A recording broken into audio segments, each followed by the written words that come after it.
Olá, irmãos, muito bom dia para todos. Sejam muito bem-vindos para mais uma aula da nossa EBD, que o Senhor mais uma vez aí possa nos abençoar e nos ajudar aí na nossa caminhada aí, nessa batalha que a gente tem aí, essa nossa caminhada cristã, que o Senhor possa estar continuando nos dando força sempre para que a gente possa estar aqui falando da sua palavra, e trabalhando em prol do seu reino. Hoje a gente vai estudar aqui, dando continuidade aí na nossos estudos aí da Escola Bíblica Dominical. A gente vai falar sobre o tema 7 da nossa revista Compromisso. Você que está em casa acompanhando com a gente, abra aí na página 35. E se você não tiver com a Bíblia, você vai acompanhar com a gente aí os capítulos 13 e 14 do Evangelho de Lucas. Lembrando que eu ia fazer essa gravação com a minha esposa, mas felizmente ela tá com um problema na voz, não tá muito rouca, então não foi possível fazer essa gravação com ela. Eu vou ter que fazer aqui essa gravação via solo, Eu vou orar aqui rapidamente para que a gente possa dar início aqui aos nossos estudos, e que o Senhor nos ajude nesse momento. Oremos. Bondoso Pai, muito obrigado, Senhor, por mais um dia que o Senhor nos deu. Obrigado porque até aqui o Senhor tem nos ajudado, tem nos sustentado. Quero te pedir que nesse momento o Senhor esteja se fazendo presente no estudo da Tua Palavra e que o Senhor eu possa conseguir transmitir aos irmãos aquilo que o Senhor deseja que seja transmitido, Senhor, que Tua Palavra possa ser propagada, Senhor, não só para a nossa igreja, mas também através do nosso estudo aqui na internet, e que essa palavra possa ser alcançada para quem necessita ser alcançado, Pai. Obrigado por tudo, eu te peço e te agradeço em nome de Jesus. Amém. Bom, o tema da nossa lição fala: seguir o Senhor Jesus envolve renúncia,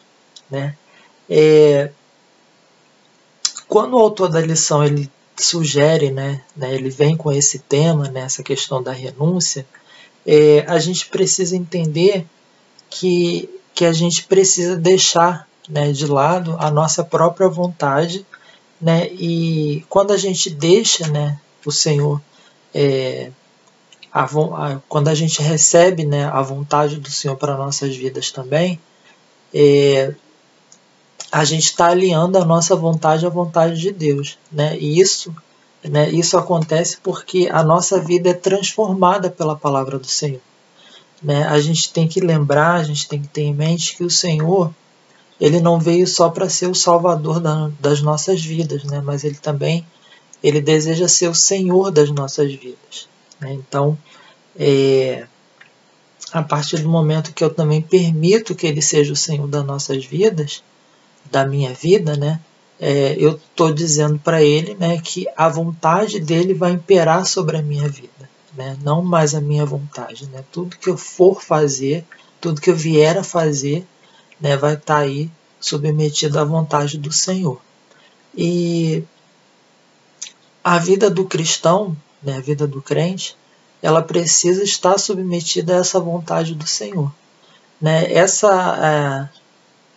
A gente vai falar aqui sobre essa questão da renúncia, e essa renúncia ela vai vir através de um processo que a gente conhece muito, que é o processo de santificação.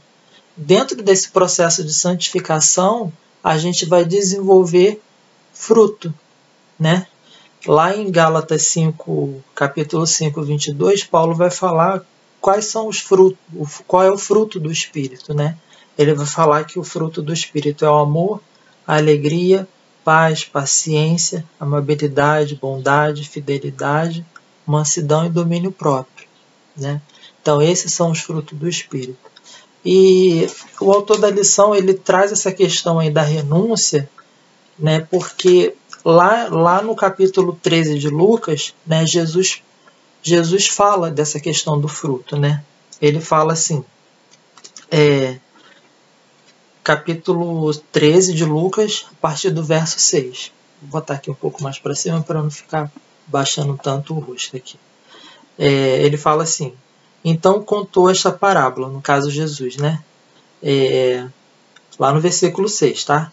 O homem que tinha figueira plantada em sua vinha foi procurar fruto nela e não achou nenhum. Por isso disse ao que cuidava da vinha: já faz 3 anos que venho procurar fruto nessa figueira e não acho. Né? Vamos parar até aqui e vamos comentar um pouquinho desse trecho aqui. Né? Então, é uma situação em que Jesus ia lá naquela plantação e ele não encontrava fruto. Né?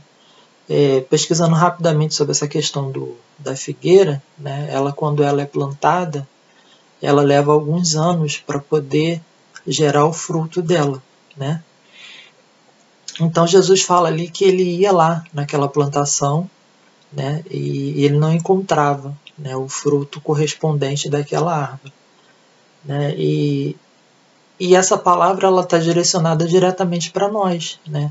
Porque Jesus procura em nós o fruto, né? Ou seja, aqueles que a gente acabou de citar aqui, né? Que Paulo falou lá em Gálatas 5, no capítulo 5, versículo 22. Né? Então Jesus, ele procura esse fruto em nós. Né? E esse fruto, ele só é achado, né, conforme eu já falei, a partir do momento que a gente submete ao processo de santificação. Né? E nesse processo de santificação ali também vai envolver a questão da vontade soberana de Deus para nossas vidas. Né? E também, ao mesmo tempo, né, a gente vai desenvolver esses frutos, né, esse fruto do Espírito. E seguindo aqui a lição, né, o autor da lição ele coloca assim, ó, agora lá na página 36. Por que não produzimos frutos de Jesus em nossa vida? Né? É uma pergunta que parece até um pouco estranha, né? Por que nós não produzimos frutos na nossa vida? Né? Porque necessariamente todo cristão deveria produzir o fruto, né? Deveria produzir esse fruto que a gente acabou de citar aqui. Mas parece que é meio esquisito, né? Quando ele faz essa colocação, né? Por que a gente não desenvolve, né, esse fruto? Né? Primeiro porque, né, conforme eu falei, às vezes as pessoas elas têm uma ideia errada, né, do que é o Evangelho. Né? Elas só têm aquela noção de que a graça de Jesus, né, me alcançou, né, para salvar a minha vida. Né? Mas também é aquilo também, né, que eu já expus aqui no início. Jesus não quer ser só o nosso Salvador, né? Ele também quer ser o Senhor das nossas vidas. Né? Então,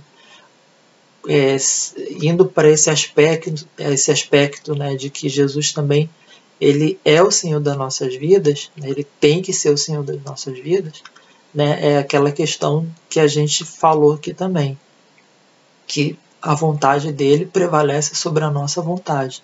E a partir do momento que a vontade de Jesus, vontade de Deus prevalece nas nossas vidas, né, a gente vai acontecer transformação nas nossas vidas através da palavra, da oração. Né? E esses componentes, né, o estudo da palavra e oração vai gerar nas nossas vidas transformação. Né? E a partir dessa transformação é que a gente vai passar a produzir os frutos do Espírito. Deixa eu só dar uma pausa aqui para tomar água.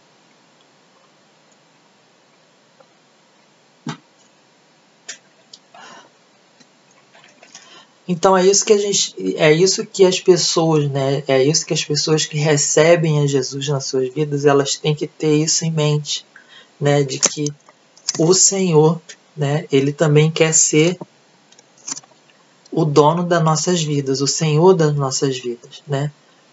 Por que isso acontece também? Por que a Bíblia, né, a palavra de Deus, ela no seu contexto geral, né, ela nos traz esse sentido, né, de que o Senhor ele é o Senhor, ele é o Salvador e Senhor das nossas vidas, porque é através das nossas vidas também que outras vidas serão alcançadas, né? O fato de eu estar aqui, né, falando com vocês, né, graças a Deus, né, pela graça de Deus, foi porque com certeza lá em algum momento da minha vida lá atrás, né, de alguma forma eu recebi essa palavra, né? seja através de uma pregação ou seja através do testemunho da vida de alguém, né? E geralmente, como eu tenho essa experiência de que eu nunca fui criado dentro de uma igreja, né? Mas com certeza em algum momento aquilo que eu vi ou eu ouvi, aquilo, né, produziu uma oportunidade para que eu estivesse agora, né, trabalhando, né, aceitasse a Jesus como meu Salvador, né, e passasse a me submeter à vontade soberana dele, né? Então, a gente precisa ter isso em mente, né? Todas as pessoas, né? Todos os crentes, todas as pessoas que receberam a Jesus como seu Salvador, que não para aí, né? Jesus não quer ser somente o Salvador das nossas vidas, ele também quer ser o Senhor das nossas vidas, né? E quando a gente se deixa que ele seja o Senhor das nossas vidas também, né? A nossa vida é transformada por ele através do contato da palavra e da oração, né? E ali a gente vai produzindo o fruto do Espírito, né? Então, por isso que é meio estranho, né? Quando o autor da lição ele traz essa colocação, né? Por que não produzimos frutos de Jesus em nossa vida? Porque, na verdade, devia ser uma consequência natural, né? De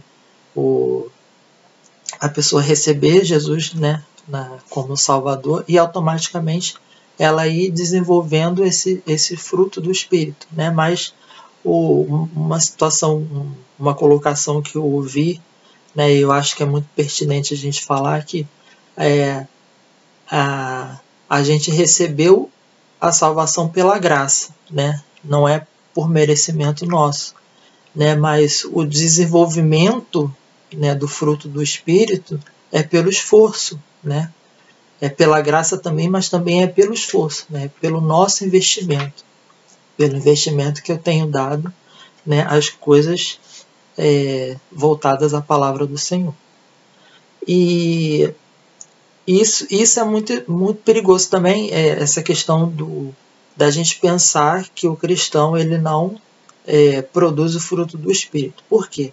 Porque quando a gente volta lá na palavra, ainda lá no capítulo 13 lá de Lucas, a gente vai ver que a parábola não para por ali, né? Que Jesus não fala só dessa questão, que ele ia lá procurar o fruto e não encontrava, né? Na verdade, não parava só ali. A gente vai continuar aqui, lendo aqui, para terminar aqui, para poder fechar essa ideia da parábola lá da plantação, né? Aí ainda aqui no capítulo 6, aqui no final, né, que a gente viu aqui que Jesus ia lá na plantação e não encontrava o fruto, né, daquela árvore, Jesus termina falando assim, corte-a, né, ou seja, arranca aquela árvore, né, porque deixá-la e inutilizá-la a terra, né? Então, assim, é uma palavra muito forte, né? Na verdade, assim, tudo que envolve a palavra de Deus é muito forte para nossas vidas, né? Vem como um raio no nosso coração, né? Tipo, para poder balançar nossas estruturas, né? Então aqui é uma palavra assim muito dura, né, que Jesus fala, né, de mandar cortar aquela árvore porque ela está inutilizando a terra, né? Então, o que a gente deve entender com essa última fala de Jesus aqui, mandando cortar aquela plantação? Quando a gente corre a nossa Bíblia aqui, ainda no livro de Lucas, lá no capítulo 19, a gente vai ler aqui lá no 19, nos versos 41 até o 44. Né? O título dessa minha passagem aqui na Bíblia está escrito assim, Lamento sobre Jerusalém. Né? Aí Jesus fala, Lucas fala aqui, né? Quando se aproximou e viu a cidade, né, a cidade de Jerusalém, Jesus chorou sobre ela e disse, se você compreendesse neste dia, sim, você também o que traz a paz, mas agora isto está oculto aos seus olhos. Virão dias em que os seus inimigos constituirão trincheiras contra você a rodearão e a cercarão de todos os lados.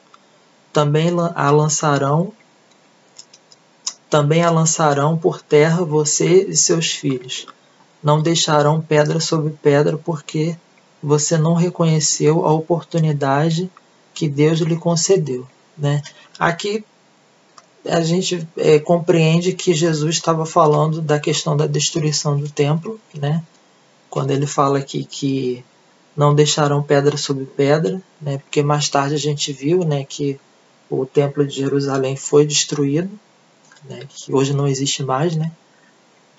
Mas aqui também a gente tem que compreender né, que ele fala que assim, ó, virão dias em que seus inimigos constituirão trincheiras contra você, rodearão e cercarão de todos os lados. Por que ele está falando isso? Porque na verdade a gente sabe que a vida é complicada, né? Então, se a gente não estiver sempre na presença do Senhor, né? Se a gente não buscar compreender a palavra da verdade, né? Se essa palavra da verdade ela não for devidamente aceita no nosso coração, aceita no sentido da gente buscar entendimento dessa palavra, né?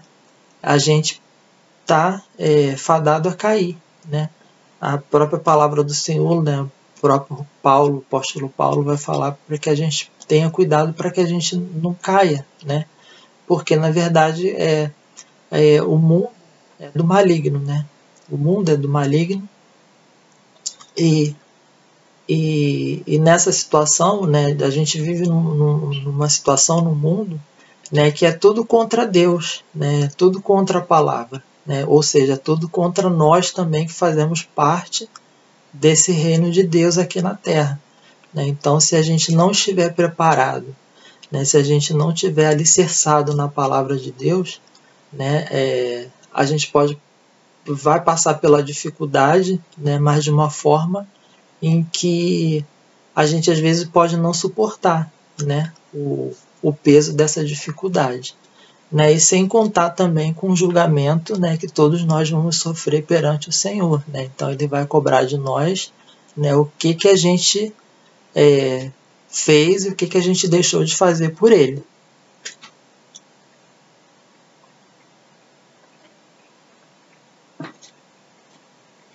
Aí, seguindo aqui a lição, né, a lição aqui da revista, né, o autor vai destacar agora essa questão da parábola dos banquetes, né?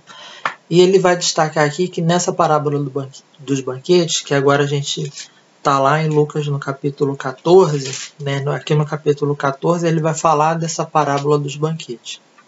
Ele vai falar da questão de que nessa parábola aqui, nesse banquete, na verdade, só quem participou desse banquete foram pessoas indignas, né? E quando ele fala, quando aqui no Evangelho de Lucas ele fala sobre a parábola do banquete, né, a gente precisa entender que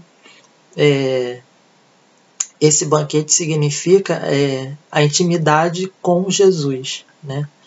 Na parábola do banquete, né, a gente sabe que um homem, né, convidou várias pessoas, né, para participar ali da festa, né, desse banquete, e as pessoas foram recusando por N motivos, né? E como não tinha pessoas ali para participar daquela festa, daquele banquete, né, aquele homem ele ordenou aos seus empregados que fosse à rua e chamasse as pessoas, né, que fosse buscar as pessoas, né, as pessoas menos favorecidas, né, para participar ali daquele banquete.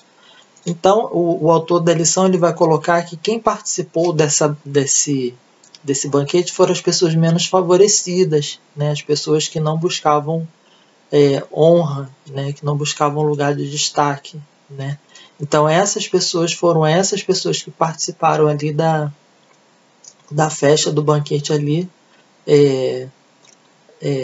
promovida por um homem, que na verdade esse homem que a gente entende aqui na parábola é o próprio Jesus, né? Então, quando Jesus chama as pessoas, quando ele nos chama para participar do banquete dele, da festa dele, significa que ele está nos chamando para poder compartilhar, né, da sua vida, né? Como se ele fosse Jesus, né?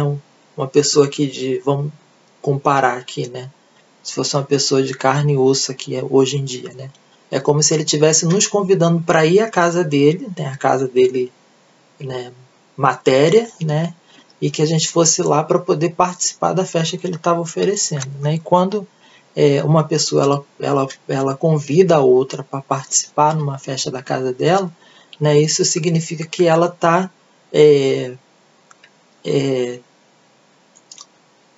tendo uma forma de carinho em relação à pessoa que está sendo convidada, né? E que ela quer compartilhar um pouco ali da felicidade dela e também um pouco também da vida dela, né? Então, e às vezes a gente também é convidado para ir numa festa que a gente não tem muita intimidade com a pessoa, mas ali também pode ser o início, né, de uma grande amizade, né, de um grande relacionamento. Então esse era o sentido da festa, né? Esse era o sentido da parábola do banquete, né?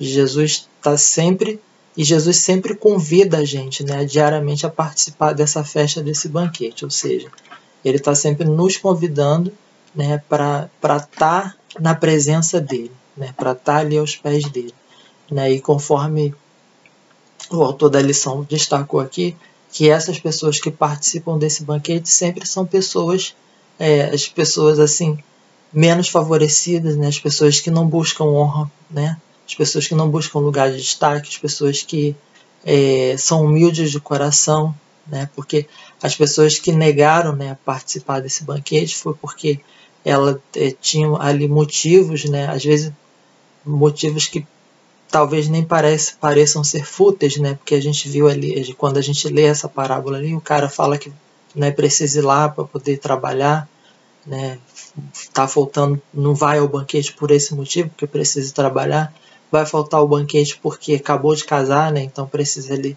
dar atenção à esposa e tal. Então, assim, são N motivos, né, que a gente tira como exemplo para a nossa vida, né, e que às vezes nos impede de estar na presença do Senhor, né. Não vou nem muito longe, né, às vezes tem coisas hoje em dia, né, na nossa vida contemporânea, né, coisas muito mais fúteis que vão tirando a nossa atenção de como, por exemplo, né, que a gente tem hoje em dia esse exemplo muito corriqueiro, né, que é a questão do telefone, né, de quantas distrações existem dentro de um telefone, né, que nos deixam que nos impede tira, né, alguns minutos da nossa vida para que a gente possa investir tempo, né, para que a gente possa estar na presença do Senhor, né, para que a gente possa participar do banquete do Senhor, né. E quando a gente tira desse investimento de estar ali participando desse banquete para poder ficar com outras distrações, né, que aí essas outras distrações elas vão nos impedir de ter a intimidade necessária com o Senhor, né, e de ter ali um investimento ali do nosso contato com a palavra da oração, e isso vai fazer com que a gente fique cada vez mais incapacitado para desenvolver o fruto do Espírito, porque conforme a gente conversou lá no início da lição, a gente só consegue desenvolver o fruto do Espírito, né, Jesus, né, quando a gente desenvolve, né, aí a gente, né, Deus vai lá e procura e vai achar, né, em nós esse fruto do Espírito, mas a gente só consegue desenvolver o fruto do Espírito a partir do momento que a gente investe o nosso tempo nas coisas do reino, né, a partir do momento que a gente se disponibiliza para estar na presença do Senhor, a partir do momento que a gente se disponibiliza para fazer parte, né, diariamente desse banquete que Ele coloca aqui à nossa disposição sempre, né. Então essa daí é a ideia da questão da parábola do banquete, né, do Senhor está sempre colocando ali, disponibilizando, né, na nossa vida diária, né, o momento da gente estar ali, né, à disposição para poder ter mais contato com Ele através, né, do estudo da sua palavra e da oração também, da gente investir tempo nesse sentido, né, nesse sentido da gente buscar desenvolver o fruto do Espírito, né, através da nossa busca, né, do nosso interesse em estar ali, né, à disposição para participar desse banquete, ou seja, da presença do Senhor. Continuando aqui a lição, nesse tópico aqui para guardar no coração, eu gostaria de destacar é a fala do autor da lição, que está bem ali no finalzinho ali da página 37, né, ali nesse tópico para guardar no coração. Quando ele vai falar que nessa parte aqui ele vai falar de algumas coisas, vai falar da questão da pandemia, né, de como a pandemia ela foi, né, a princípio uma situação bem negativa na vida geral de todas as pessoas, e da questão da oportunidade, né, que através do sofrimento, através da calamidade, né, que a gente tem a oportunidade de levar Cristo às outras pessoas, ou até mesmo da nossa própria vida, da gente estreitar o nosso relacionamento com o Senhor. Né? Aí ele vai colocar assim, ó, a razão pela qual ele faz da calamidade a ocasião para oferecer Cristo ao mundo é que a grandeza suprema e totalmente gratificante de Cristo brilha mais intensamente quando Cristo sustenta a alegria no sofrimento. Aí aqui eu gostaria de falar dessa questão da alegria, né, da alegria no sofrimento. Né? Por que se coloca aqui, né, essa questão da alegria no sofrimento? Porque quando o cristão passa por uma dificuldade, né, e mesmo no momento da dificuldade, do sofrimento, ele tem alegria, é porque em algum momento, né, ou sempre, ele está ali buscando desenvolver esse fruto, que é o fruto da alegria. Como a gente viu lá no início, né, Paulo destacando ali no capítulo 5 de Gálatas, lá no versículo 22, os frutos do Espírito, dentre eles, né, dentre os frutos ali, ele destacou o fruto da alegria. Né? E a alegria em Jesus não é uma questão momentânea. Né? Na verdade, a alegria ela passa a ser um estilo de vida do cristão. Né? Mas passa a ser um estilo de vida do cristão, na vida do cristão, por quê? Porque um dia ou sempre, não, na verdade um dia não, acho que sempre, né? Agora que a gente tem que fazer essa colocação.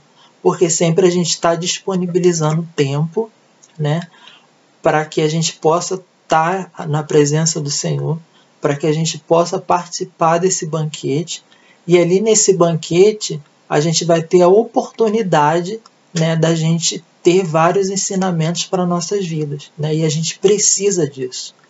Não é só frequentar o banquete uma vez, né, e sair desse banquete e voltar ali 3 anos, né, ou 4 anos, ou 10 anos depois. Não, a gente precisa estar nesse banquete diariamente, porque para que isso possa ficar enraizado na nossa mente, né, e da nossa mente a gente levar isso para o nosso coração. Né, porque se a gente se disponibiliza, está na presença do Senhor e sai e não volta, né, ou se a gente deixa para voltar muito tempo depois, ou seja, eu saí da festa, né, e da festa fui fazer outros afazeres, né, e dali eu só voltei, vamos dizer assim, né, exemplo, né, entre aspas, só voltei 1 ano depois, 10 anos depois, né, para participar novamente daquele banquete, ou seja, para estar na presença do Senhor, só voltei 10 anos depois. Isso vai gerar consequências muito negativas na vida do cristão. Né? Por quê? Porque a gente precisa estar na presença do Senhor diariamente. Né?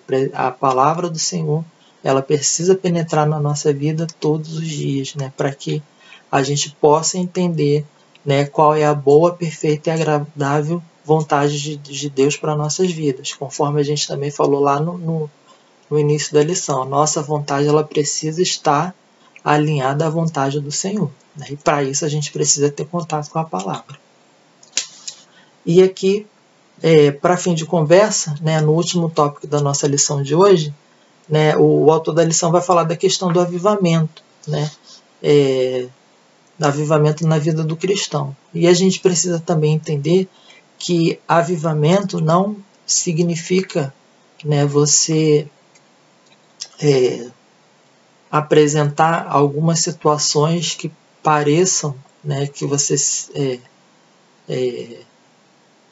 por exemplo, às vezes quando as pessoas entendem, né, essa questão do avivamento, porque aquele cristão, né, aquele irmãozinho, né, ele está ali super ele tem aquela coisa de louvar o Senhor de uma forma meio que estranha, vamos dizer assim, né?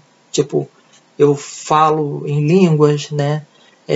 Eu prego a palavra gritando, né? Eu falo de uma forma áspera com as pessoas, como se as pessoas tivessem que, né, essa obrigação de aceitar a palavra de Deus, que não é, né? Na verdade, a gente aprende que isso é a missão do Espírito Santo, né? Então as pessoas têm um pouco dessa ideia errada do que o avivamento da palavra do Senhor, né? Na verdade, avivamento é quando a gente se disponibiliza a voltar para a palavra do Senhor, né? Então, quando a gente se disponibiliza a voltar mais para a palavra do Senhor, quando a gente se disponibiliza a participar diariamente desse banquete, né, que o Senhor coloca na nossa vida todos os dias, né, a gente vai ter um avivamento na nossa vida, né, na nossa conduta cristã, né? Aí as pessoas vão poder enxergar em nós o quê? Um testemunho de vida, né? Que é isso que o Senhor quer. Então, quando a gente passa por essas situações de se voltar à palavra do Senhor, né, o fruto do Espírito ele vai estar ali se desenvolvendo e crescendo na nossa vida. Eu esqueci de falar da parábola do grão de mostarda, né, mas a parábola do grão de mostarda, né, ela tem justamente esse sentido, né, de que quando a gente tem um contato com o Senhor, né, quando a gente aceita o Senhor nas nossas vidas, né, a gente não vai ter uma vida cristã de êxito da noite para o dia, né? Lá na parábola do grão de mostarda, né, o Jesus está pontuando ali que ela é uma das menores sementes, né, que existem. E quando essa árvore ela cresce, né, depois de algum tempo ela cresce, né, ela fica de um tamanho assim assustador, né? Então, na verdade, é isso que Jesus coloca ali para nossas vidas, né? Que quando a gente tem um contato com a palavra do Senhor, né, aquele contato inicial,